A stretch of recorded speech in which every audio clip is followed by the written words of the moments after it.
Good evening, everyone. It's our honor to welcome our distinguished guest and member of the New York Times editorial board, Farah Stockman. After 2 years as a school teacher in Kenya, Stockman co-founded Jitegeme, an NGO aiding underprivileged Kenyan children. During her time in Kenya, she wrote for several outlets, including the New York Times and Reuters, most notably covering the criminal trials in the aftermath of the Rwandan genocide.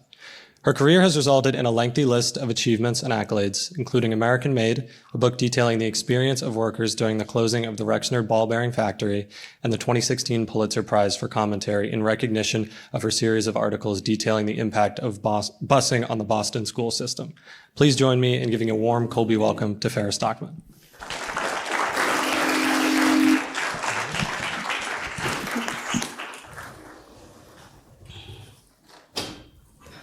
Hi, I'm Audrey. I'm a senior at Colby, and I'm about to move into the workforce. Honestly, the thing I'm most concerned about is how AI will affect my job security. What should people my age be prepared to see? What a good question. Well, there's that now very familiar line that says, your job is not going to be taken away by AI. Your job's going to be taken away by somebody else who uses AI better than you do. I have a 9-year-old daughter. She's terrified of AI. And I just have to tell her that it's a tool and you have to learn how to use it. So I think there's going to be new jobs created from AI. I was just at a factory down in Georgia, the Hyundai plant that was connected to the one that had the big immigration raid. And it was super high tech, the most high tech factory I've ever been in. They told me that the torque of every screw was collected so that they could have like all this data. And there's like 100 tech workers in that plant. They're not putting together cars, they're monitoring robots. They're figuring out which machine is going to break down next based on all of the data they're collecting about the turning of screws and such things. So I don't know where this is going to go. I wish I did, but I do know that anybody who puts their head in the sand is going to be left out. I say this as a person who, like, I really admire the Amish right now, because I would be like my own kind of Amish, but I would be like in the 80s, just freeze technology there. That's my like sweet spot. Beeper, no cell phone. That's what I want. But you can't get away from it. So you have to lean in. Lean in. That's a great strategy, and I think that we've seen so many global changes in economics, and I know that Professor Jacobs must have something to say about how this. Well, it's interesting that you went to the 80s, because I can't help but think, hi, I'm Nick. We met earlier. I'm being nice. I can't help but think that if we were having this conversation in the 80s, we would be using a lot of the same vocabulary, like automation, democratization of the workplace, global disruption. But we wouldn't be talking about Colby students. We'd be talking about the folks in the mills downtown. Yeah. We'd be talking about an entirely different group of Americans. And so I guess that leads me to two questions. And the first, do we care so much about this round of disruption because it's finally making those with college education feel less secure? Yeah. And then I guess the second question I have on that is, if the premise of my question is right, like what could we learn from that earlier period of disruption and really the closing of factories that informs so much of your work?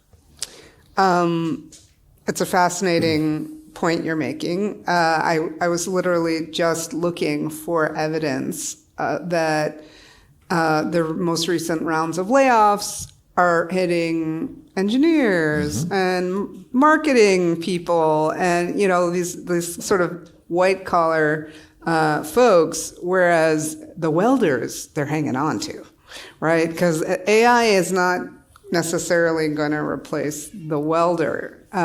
There's some jobs that can't be automated, or they're really hard to be automated, and there's some jobs that, you got to be there, right? AI is not going to snake your drain.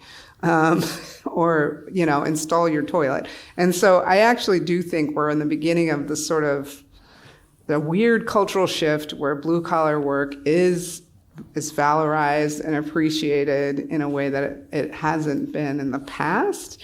So I don't know. I guess I would say that if you're an engineer, you should also know how to work the machines on the factory floor. Like the people with experience, hands-on experience, are going to be valued.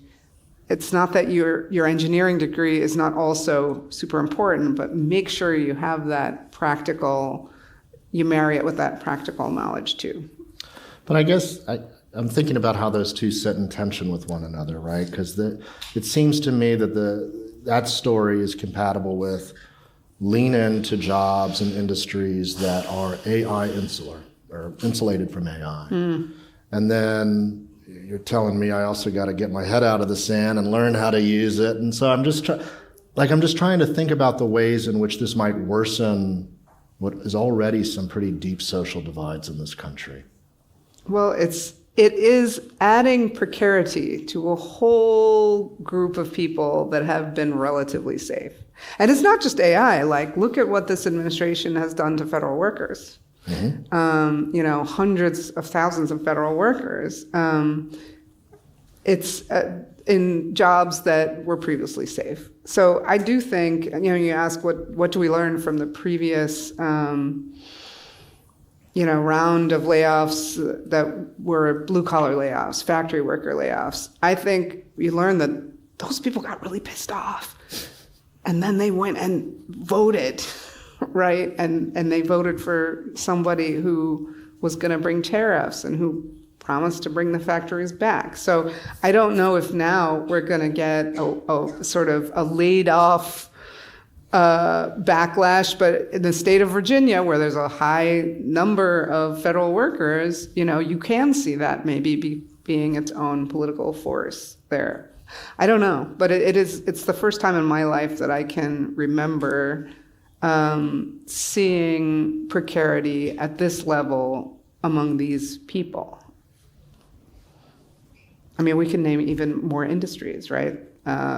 People, foreign aid, people who worked for USAID, people who did DEI work. Like there's. They say an AI bot is coming for my job. I don't know. I mean, it is interesting. Higher ed is going to transform too, and I think some of this is. It's terrifying, but some of it is also an opportunity to say we have to lifelong learn. We can't just say, okay, you have this 4-year degree and it's over. You're going to be constantly learning because the world is going to be constantly changing. With the tech stuff is just getting faster and faster.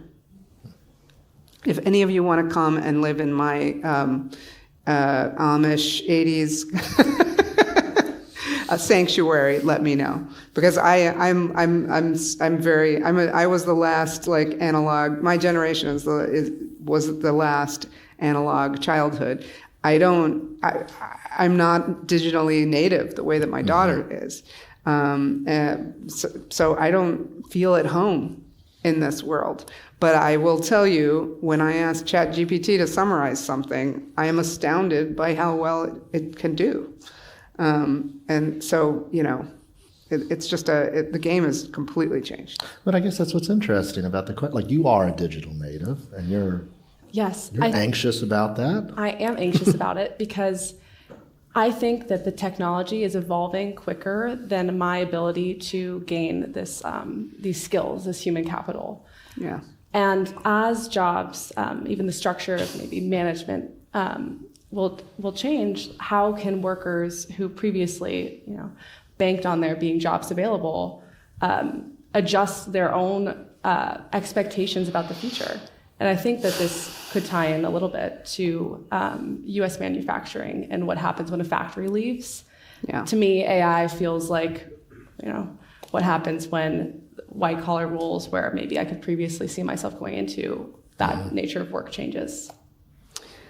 Yeah, I mean, look, there's a best case and a worst case scenario, right? I mean, the worst case scenario is that, much, much more is going to be done by machines, and those machines are going to be owned by a tiny number of people, and they're going to have incredible control over our society. And we're going to forget that technology is a choice, and that adoption of technology is a choice, and that we can actually band together and make decisions to protect people from that kind of change, or to at least cushion the blow.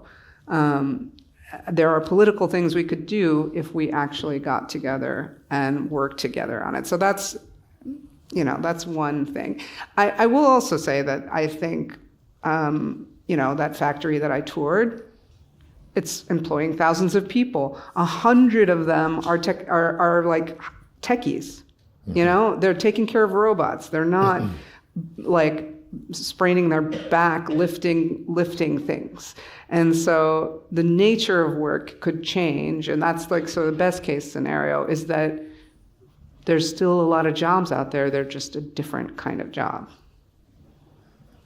Absolutely. Well, on that note, we do know that U.S. manufacturing is in a political hotspot right now, with Trump enacting tariffs on a multitude of industries. And I would love to understand better how economic news like this can be put into the context of national security. Yeah. Well, so just to give you all a little sense of who I am, when I got to the New York Times, it was 2016. Trump was running, and he was considered kind of like, nobody thought he would get very far. We had a whole meeting at the New York Times that was like how we are going to cover the election of the first female president. It was like the subject of the meeting. And I was new to the paper, I was new to the political beat, and I was the dumb one who raised the hand and was like, what if Trump wins? And everyone just looked at me like, who's this one over here who didn't get the memo that this guy has no chance?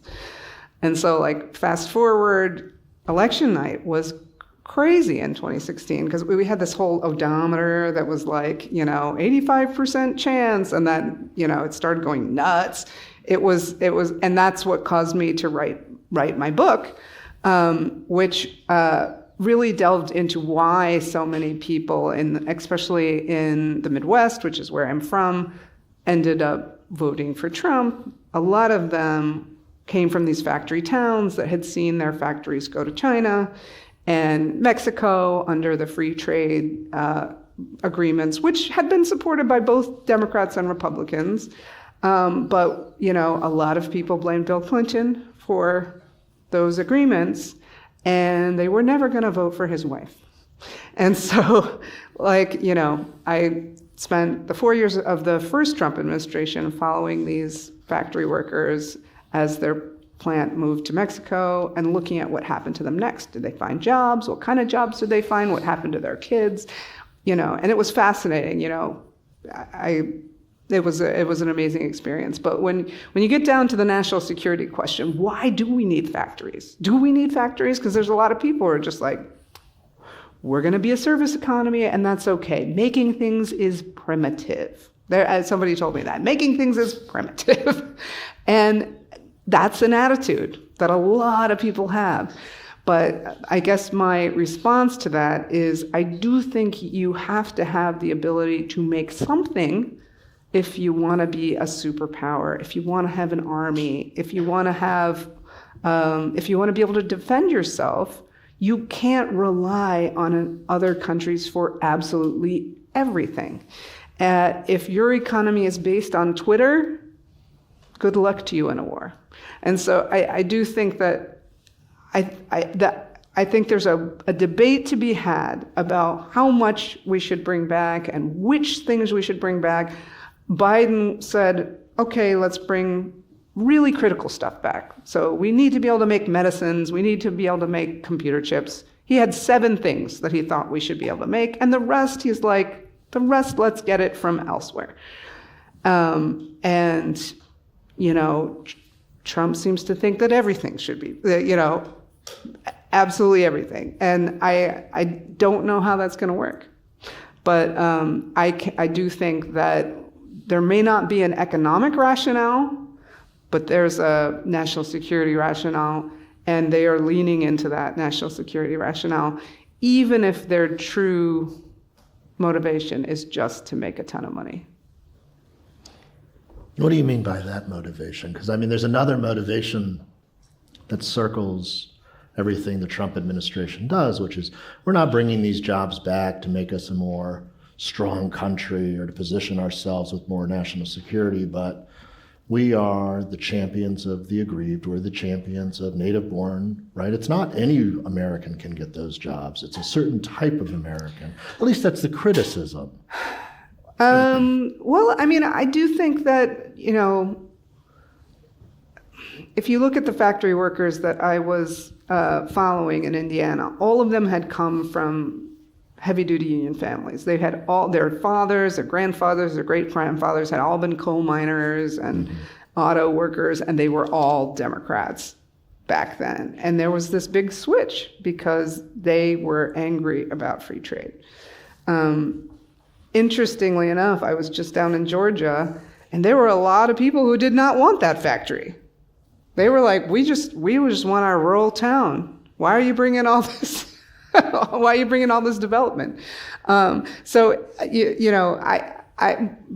I think that to circle back to my point about the motivation, there were a handful of people who made a huge amount of money moving factories to China.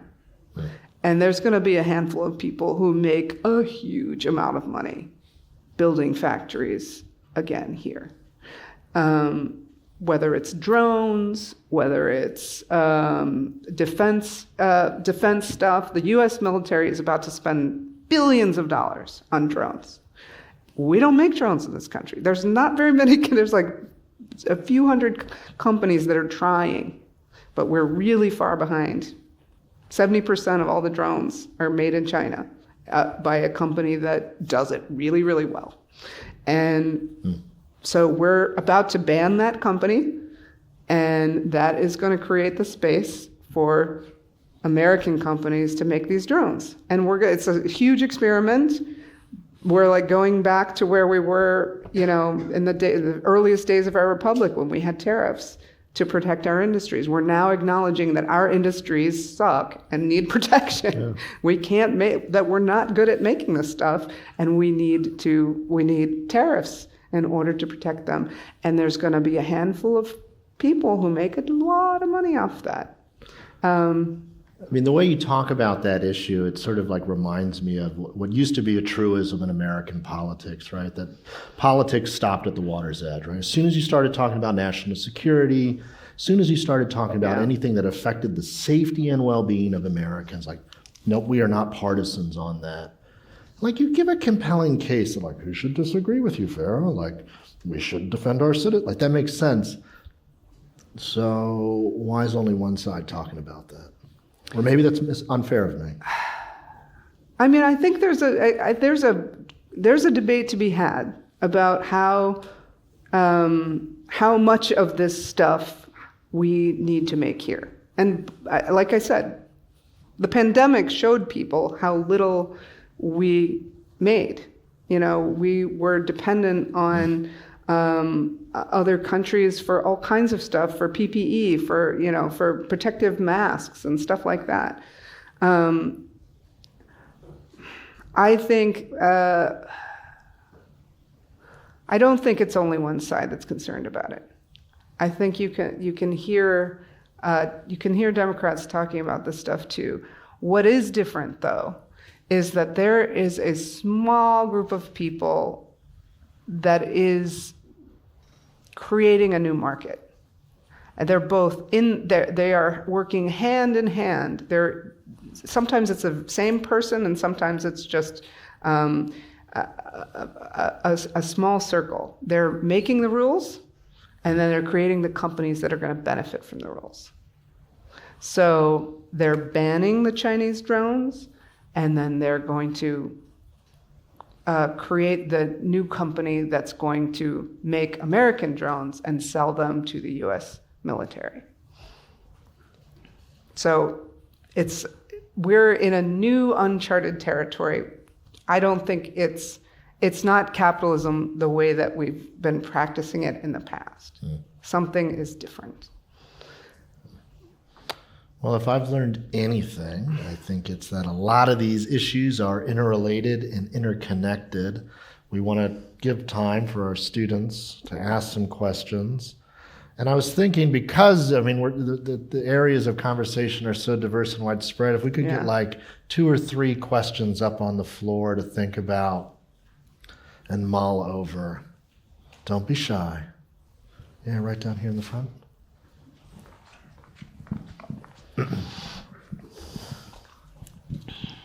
Hi, I'm Tommy. I'm a junior government major. First of all, thank you so much for coming to speak with all of us.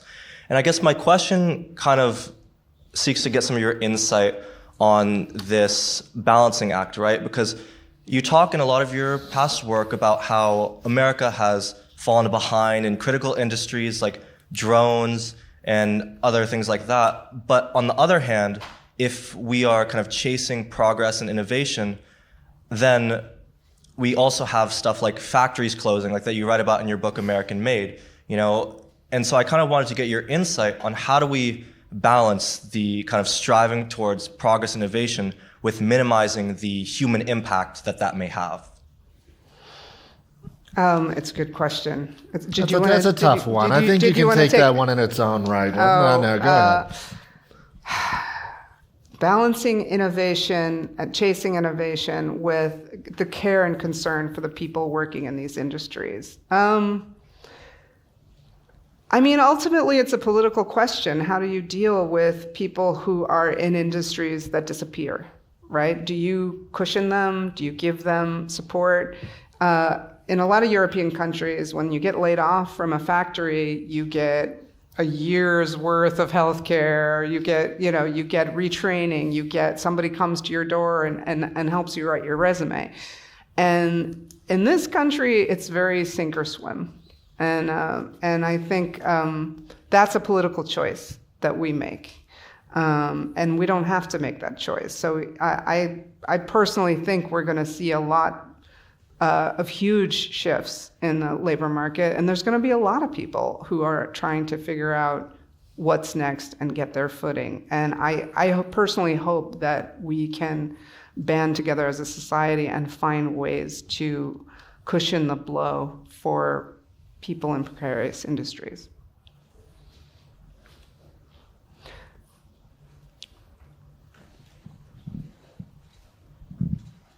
I'm Uma. My question is more about like the aftermath of the things that you've looked at and written about. So you investigated that Indiana steelworkers right after their factory was under foreclosure. What would you predict it would look like in about 10 years' time? And what would you predict it look like in the area where this factory and this industry moves to? Well, so now we're about 5 years out. Indiana now has a bunch of high-tech stuff. And so they moved to a different kind of job. I've been following those workers, and some of them are doing okay. They've moved to a higher tech kind of manufacturing where they're making shots for headaches, migraine headaches. And it's a good job because it's a medicine under patent that costs a fortune, which is a whole nother thing. But I mean,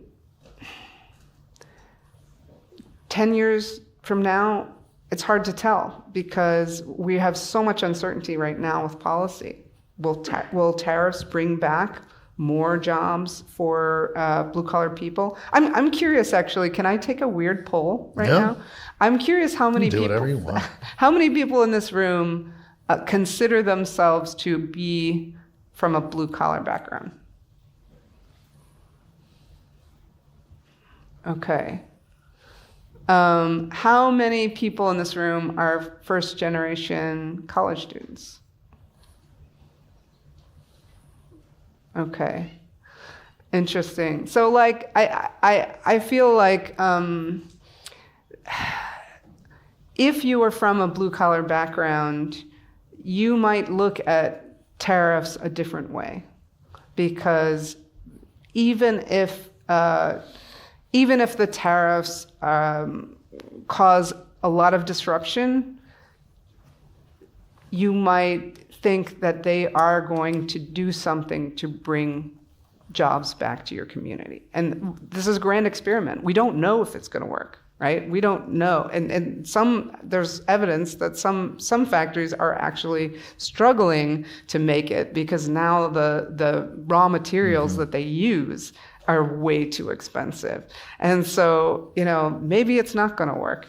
But I mean, that's why I can't tell you what it's going to look like 10 years from now. And that's what's so unsettling about this moment. We're at a hinge of history where the way that we've been doing things for, decades is radically changing. And so it makes it hard. It makes it really hard to predict. And it makes it hard for even companies to predict, is it worth it for me to build a factory now or not? Because they don't know what the rules are going to be a year from now. So just trying to pick up on like the human element of that, because you go out and talk to people. I just sit around my desk and look at numbers. Like when you ask them, if, and I'm assuming you do, present them with the logic. Look, I get it. The current system's broken. You're willing to give tariffs a try because you need a change. But if you're already struggling, tariffs are going to make prices higher. You're going to struggle more. How do they respond to that, or how would they respond to that line of thinking? I mean, this craziest thing is how much people talked about inflation last year during the presidential election. I talked to so many people about the price of eggs. I heard so much about the price of eggs and the cost of groceries. And now I don't hear them talking about that anymore, even though grocery costs are just as high, if not higher. Is because their guy won? Is it? I mean, I'm just sort of thinking. I mean, there's so many things, but like, is that just cognitive dissonance in our highly partisan world? I mean, I wish I knew. Yeah, I wish I knew. I think there was something about the Biden administration not acknowledging the inflation or the cost. There was something, I actually think that there's an asymmetry to it. If you believe in government, if you're a big government person, then you're kind of held to a higher standard, right? Your system had better work. So I don't know if that's one of the reasons that they just felt there was a tone deafness or an inability. It's just become like almost a cliche that the out of touch Democrat who doesn't, really know what things cost. But now that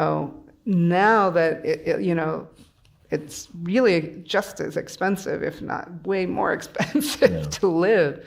Are we just not holding the current administration accountable because why? Because So it's going to be interesting to see what happens.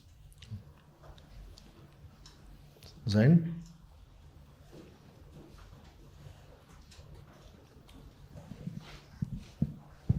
Thank you. So you talked about the rebuild in Indiana. In a town like Waterville, which has struggled immensely since the closure of the factories, what would you say is the role of the local governments and economic developers to kind of rebuild and revitalize these areas? It's a really great question. I mean, Americans have long claimed that we didn't do industrial policy, that we're just, we're capitalists and we don't engineer our economy. But of course, when it comes to state and local government, they do a lot.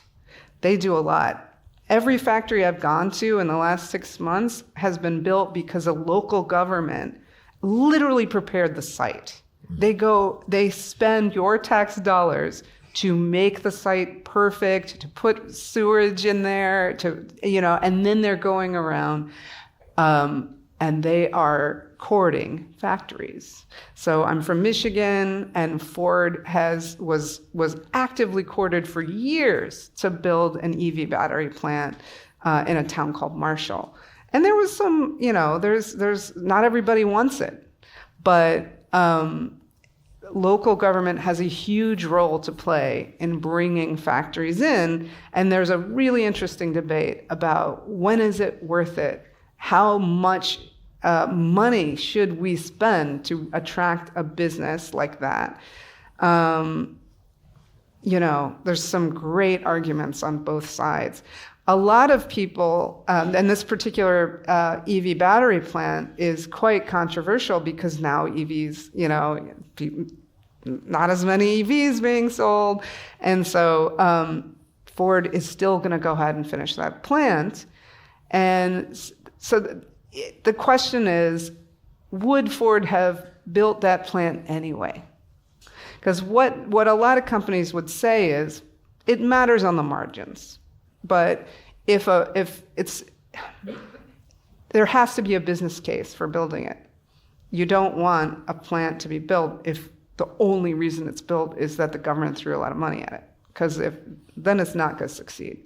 But on the margins, if there's a tie between two locations and one location has already, given you a lot of tax breaks and done all the work, then you're going to come there.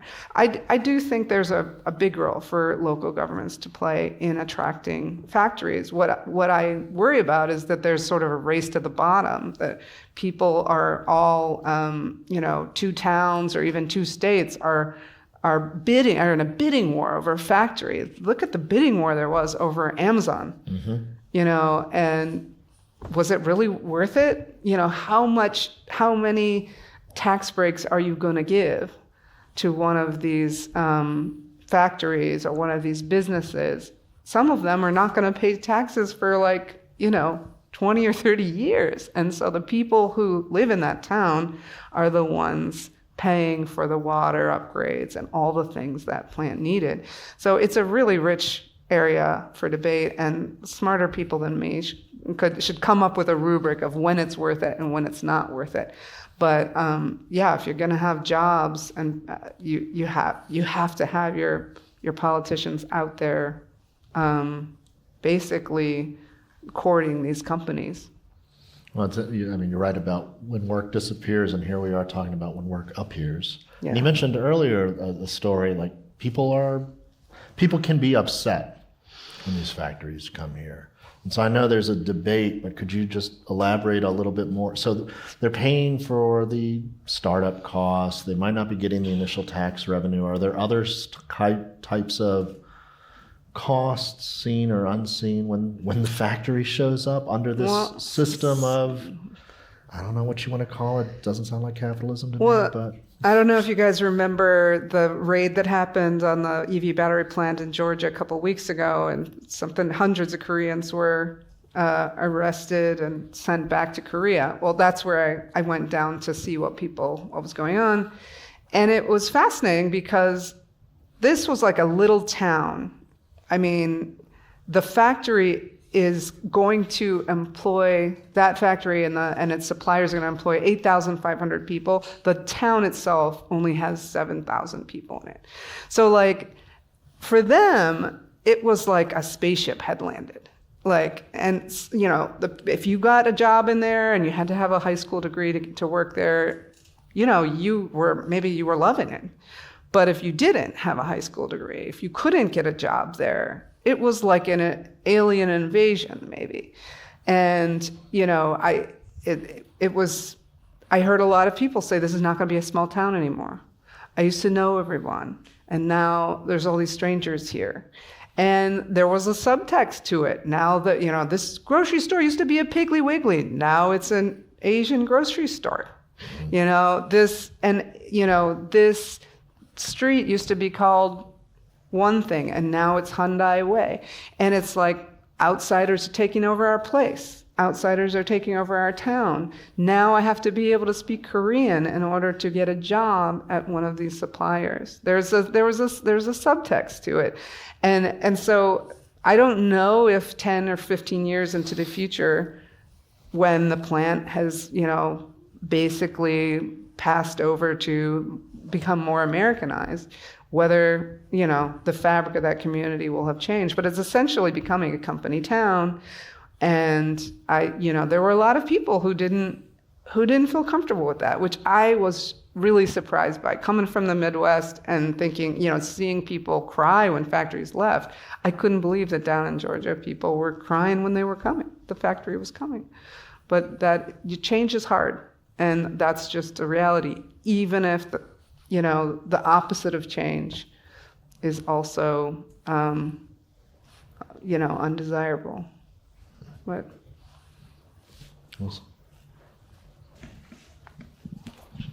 Hi, I'm Wilson. Your job is writing, which in many ways is the best job because it's a profoundly human job. And I think it's pretty clear that colleges have become more and more occupational as the years roll by. And this has even infected the liberal arts. Like we go to our wonderful liberal arts college with a view to getting a white collar job. So it puzzled me when you suggested that the best way to protect oneself against AI is to learn a trade that complements your white-collar technical skill. Wouldn't it work the other way around, where in order to become more human, to help with your finance job, you should read Shakespeare? So what is the role of the liberal arts in all of this? Thank you. A great question that I think every college in America is asking itself. Why do we go to college too? Do we go there to get a job, or do we go there to become better citizens? It used to be that we went to college to teach ourselves how to be self-governing, right? That was what the people who founded Harvard thought they were doing, was teaching people how to be citizens in a democracy. I do think that if you do a job that requires humanity, like AI is also not going to teach your child very well. It's not going to comfort you when you're dying. There's so much that AI can't do. And so that is another strategy, is to really lean into the humanness of whatever it is you're going to do, because we still need that human connection. I've seen the Chat GPT is my best friend TikTok videos, and Chat, I don't get it. I don't get it. But I take your point that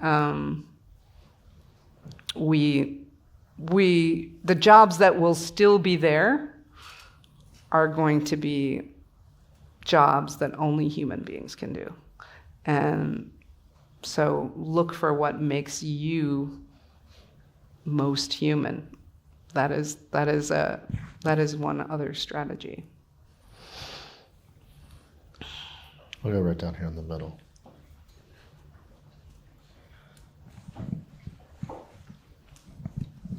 Hi, I'm Rhea. I'm a sophomore government and environmental policy major. Tonight we've been having a conversation about how we're at this hinge of history full of uncertainty. Companies don't generally do well with uncertainty and are unlikely to set up power plants or any kind of factories. How do we really reconcile this need for growth with the growing uncertainty as well? I think the best case scenario is that the uncertainty goes away in, I talk to business people all the time who say, maybe when the dust settles. So maybe next quarter, sometime next year, we will know what the tariffs are. It'll be, we'll have figured that out. And then we'll be able to go forward and plan. And I'm like, what if the dust never settles? Like, what if we're always in an era where the president can say, oh, by the way, 50% tariffs on you because I don't like the decision you just made. And if the dust never settles, I think we're going to see it in our economy. I think we're going to not be a place people want to invest in. And the question will be, are there other more attractive places to invest? I remember being in a cab in Kenya. After college, I went to Kenya and lived there a couple of years, which I highly recommend. Go abroad. That's one of my messages to all of you. If you have the ability to do it, you should. I was in a cab, and I remember talking to my cab driver, and he was just so smart and engaging. And I was like, hey, what do you do? How are you such a smart and engaging cab driver? And he said, oh, I used to own my own business. And I was like, well, what happened? And he said, well, it was such a successful business that someone from the government came and knocked on my door and said, you better give me a piece of this business. And rather than give away 15, 20, 50% of his business to the son of the president, he shut it down and became a cab driver. And I remember thinking, thank God I'm an American. Thank God that would never happen in my country. And now I'm not so sure that we can say that we live in a place where that wouldn't happen, where we live in a place where the rules are set and no one can come and demand something capriciously from you as a business person. So the biggest question I have in my mind is, will the business community ever stand up and say, enough, we can't actually survive in a situation where one person is making all the rules on the fly, and it goes way beyond let's bring jobs back into I'm going to tariff Brazil 50% just because they imprisoned my friend. But I guess if they're getting subsidies and tax protections and billions of dollars in direct grants, so long as it's debt financed from China, we'll be good from the long run, right? Well, I mean, when you say business too, there's a lot of different, There's only a certain type of business. I think this administration is really good for really big businesses. I'm not so sure for small businesses. And most factories in the United States are mom and pop shops. They're small. Mm-hmm. And so, anytime I analyze things, you gotta look at the granularities. Small businesses are struggling, and they're not necessarily getting all the advantages that the big ones are getting. Something that stuck out to me was the United States is a place where people want to invest. How is the current administration's approach to HB1 visas kind of putting into challenging the idea that students might want to come here and researchers from all over the world have historically come here? Yeah, I mean, the H-1B visa thing is close to my heart because I was one of the few journalists when I was at the Boston Globe. I did a couple exposés about abuse of the system. I wrote about teachers from the Philippines who were essentially indentured servants. They were brought to a school in Texas, and they had to pay like a huge chunk of their salary every month to the person who had brought them. They were essentially victims of human trafficking. And so, H-1B visas can be abused. The system can be abused, but it ain't perfect. But I think the idea of just charging $100,000 per H-1B visa is kind of nuts. And I don't think that solves it. You're essentially just, selling them. And a huge number of H-1B visas are universities, which, universities have unlimited H-1B visas. And it's the way that your postdoc or your graduate student can stay for a while and keep doing their research. And I just don't think I'm not sure this administration is thinking about those things. They really haven't paid attention to research. They haven't paid attention to scientific advancement. And it's kind of stunning. It's kind of stunning how that whole area is overlooked as if, we're not looking at, cures for cancer and, all of this stuff that, they think that it's just the woke ideology that's going on at universities. No. So I do worry that we're going to, I think our competitive advantage is that we attracted the smartest people in the world. They came here, smartest people in the world, and they could make a life here. They could, they could be in the government. They could be the Secretary of State. And now I just, you read every day about somebody who's leaving, a researcher who's been here forever, who's going back. And I do worry about that because we're, as I said earlier, if you go to Japan, if you go to China, if you go to France, you might live there a long time, but you're not going to necessarily become a citizen and be able to participate at the highest levels. That was something you could do here. And if that goes away, I think our competitive advantage is eroded. And so instead of attracting the smartest people in the world, we have to be the smartest people in the world. We have to raise the smartest people in the world. It puts a lot more pressure on our kids to actually fill those really highly competitive roles, research roles. And I don't know, I just don't know that, I don't know that we're going to step into that space. So who's benefiting from that? I mean, is China benefiting from that? Is that where people want to go? Or Europe is struggling with a lot of the same tensions? I mean, France, Canada, and China, like places, there are lots of places that are saying, come to us. Come to us. They don't want you? Come over here. The whole research labs have walked. So I think we're gonna start feeling the effects, and we were already feeling effects. By the way, if you look at like the number of patents or the number of research papers that have been filed, like the United States is not the top anymore. We're losing our competitive edge in a lot of innovations and a lot of innovative areas. And it's not by coincidence. China had a whole paper called Made in China 2025, where they said, this is the strategy of how we're gonna be top in AI, we're gonna be top in robotics, we're gonna be top in, you can go down the list. It's 2025 now. So they did that, I guess it was 10 years ago. And you can look at the list, and they have made a lot of progress. So, I'm not sure that we have, that the strategies we're pursuing right now are working. I promised Daksh, though. But then I'll get to the mezzanine. He's been giving me eyes. He's been so upset. All right, he's not gonna let me hear the end of it. Yeah, in the back. Yes, here. Yeah, that person. Hello. Oh.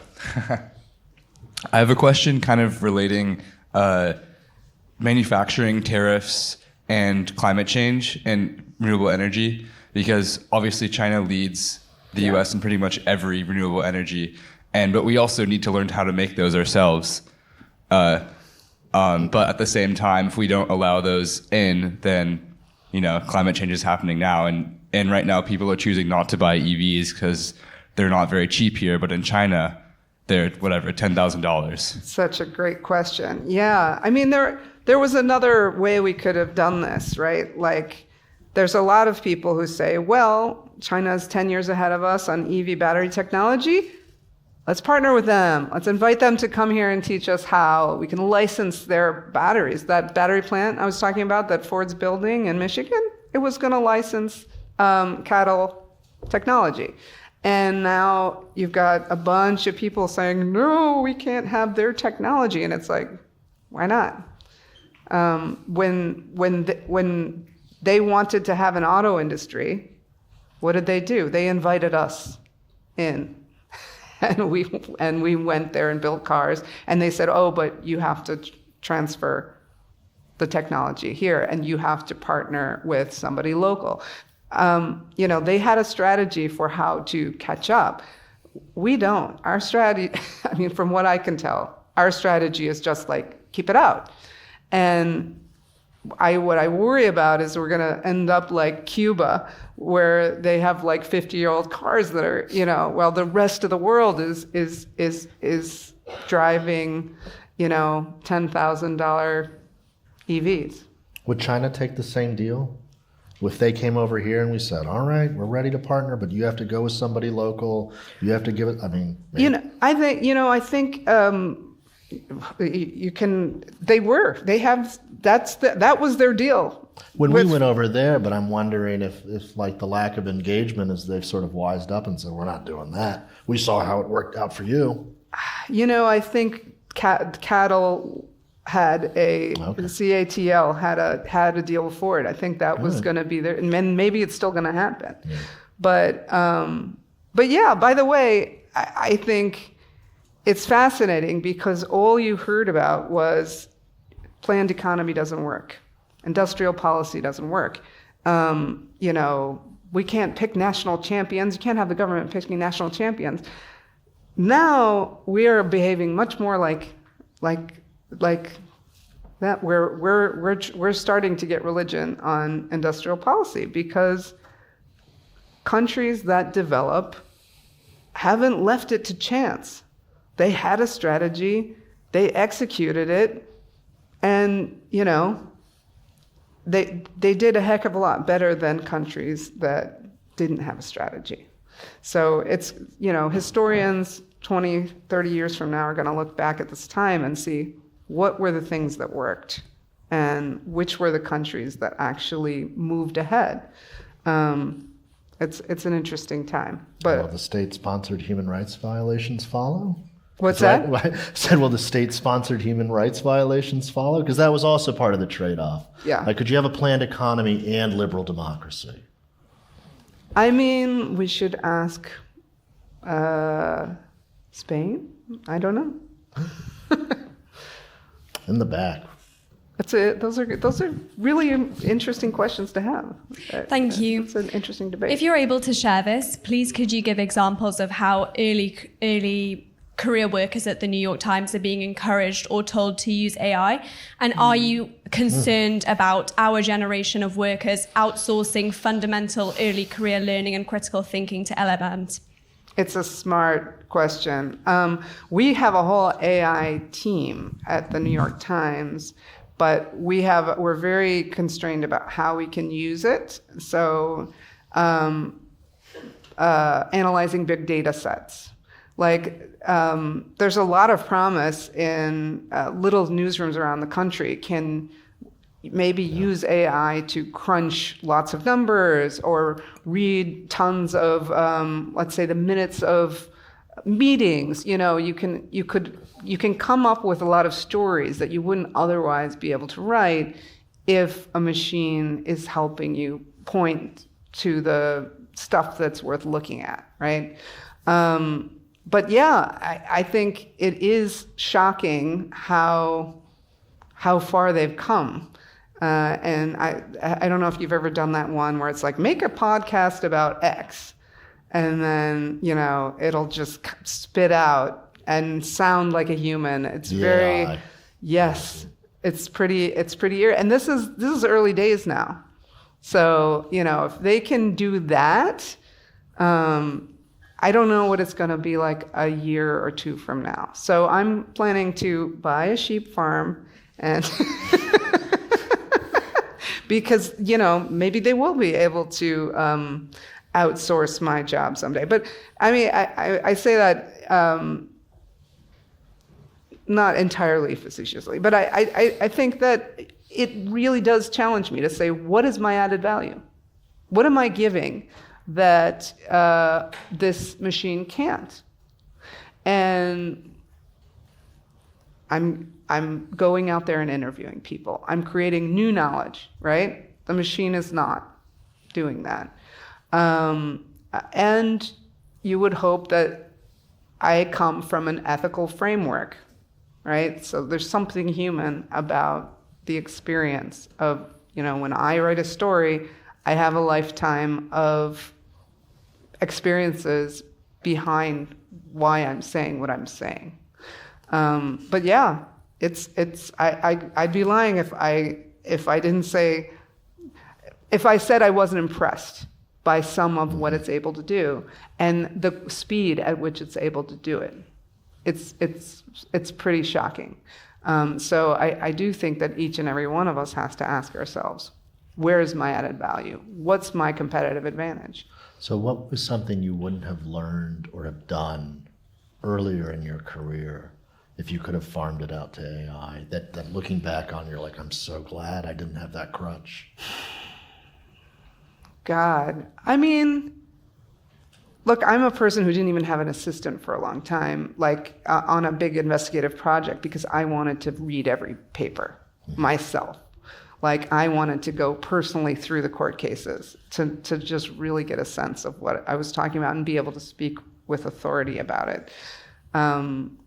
But, you know, if you want to find a juicy town hall meeting, you know, and you don't want to watch or read the transcripts of hundreds of them, you know, why not? Why not use the machine to point you to what's worth looking at? Hi. Given that I have the mic, I'll take this opportunity to ask the question. Bold, I love Prerogative. You wrote that Trump's foreign policy is essentially realist. We have seen a huge shift in his approach towards the war in Ukraine, from saying to Zelensky that he didn't have any cards and cutting intelligence to Ukraine, to now considering supplying Ukraine with Tomahawk missiles and saying that Ukraine can gain all his lost territory back. And this occurs after his friendly summit in Alaska with Putin, just after a month. Mm-hmm. I'm wondering, what do you think will be the future of Trump's relationship with Putin, and if Europe and Ukraine should brace themselves for another policy U-turn? Whew. Well, I will say I was at the Munich Security Conference this year. And in the beginning of the conference, all the Europeans were like, Trump's going to end the war. He's going to end the war in Ukraine. It's going to be great.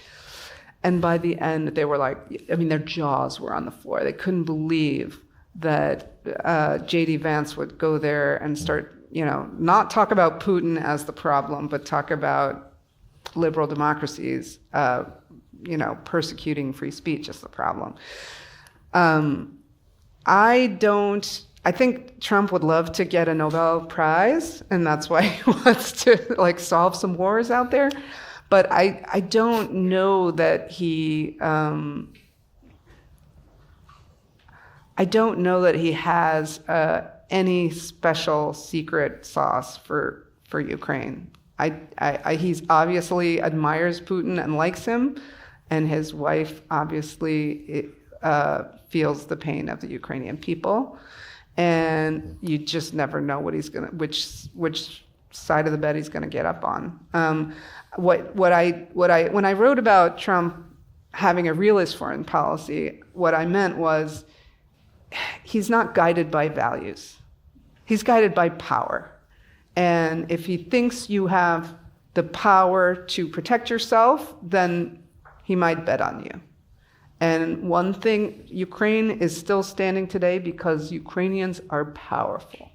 They have fought for their country, and that is why they are still there. Now, the values piece comes in that maybe they're fighting for their country because they have a vision of what they want it to be, right? They want it to be a democracy. And that's one thing I feel in this moment, is that we as Americans can look at other countries, we can look at South Korea, we can look at Brazil, we can look at Ukraine, we can look at the places where people are still putting their lives on the line for these values.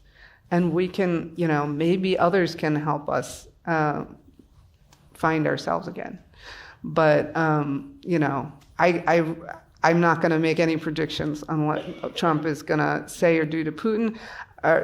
I will just say that he doesn't have sentimental feelings about NATO. He doesn't have sentimental feelings about the U.S. place in the world. And he's almost acknowledging that we are not strong enough to protect our allies everywhere around the world. And that's the situation we're in. Farah, I knew when we invited you here we could have gone for hours. We covered a lot of ground. They have to, I think, go and study for midterms and write papers. But thank you so much for spending this hour with us. Please join me in thanking Farah Stockman. I hope it... And just a big warm sense. thank you, Professor Jacobs. We didn't get to thank you. Thank you for doing this. Government Professor Audrey Mellon, Econ double government major, class of 26. Thank you. And there is still some more food if people are hungry. I think there's a little bit more. So you get ready for studying for midterms. Thanks, everyone.